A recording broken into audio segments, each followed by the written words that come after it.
Est-ce que vous avez entendu dire qu'il était bon de faire fonctionner votre voiture régulièrement pour être certain que les freins ou d'autres pièces du moteur ne vont pas être altérées par le fait qu'on roule moins actuellement avec nos voitures?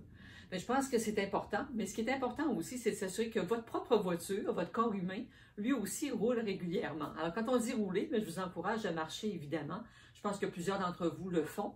Marchez quand même 1 heure par jour, dépendamment toujours de vos capacités fonctionnelles. Mais si votre corps, quand même, vous n'avez pas de problème physique qui vous empêcherait de le faire, évidemment, de marcher 1 bonne heure par jour et qu'on pourrait aussi couper en 3 périodes de 20 minutes.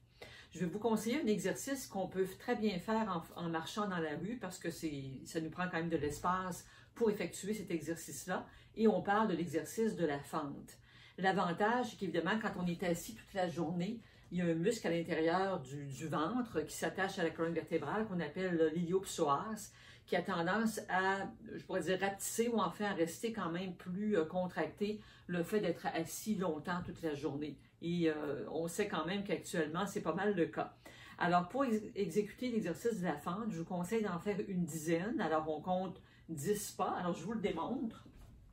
Donc, on va, en faisant un grand pas, on se trouve à allonger la jambe. L'important, c'est que quand vous allez avancer, c'est de ne pas écraser votre genou, du moins de s'assurer que vous allez, si vous tracez une ligne de votre talon jusque vers le genou, que ça fait une ligne droite. Donc, on ne se retrouverait pas avec le genou dans un axe comme celui-là. Donc, on fait un très grand pas et lors de l'autre pas, on se retrouve encore dans la même position. Donc, on fait une dizaine de pas comme ça. On va marcher pendant votre rythme régulier pendant 1 minute. On refait 10 autres fentes. On remarche 1 minute et on fait notre 3e série de 10 fentes.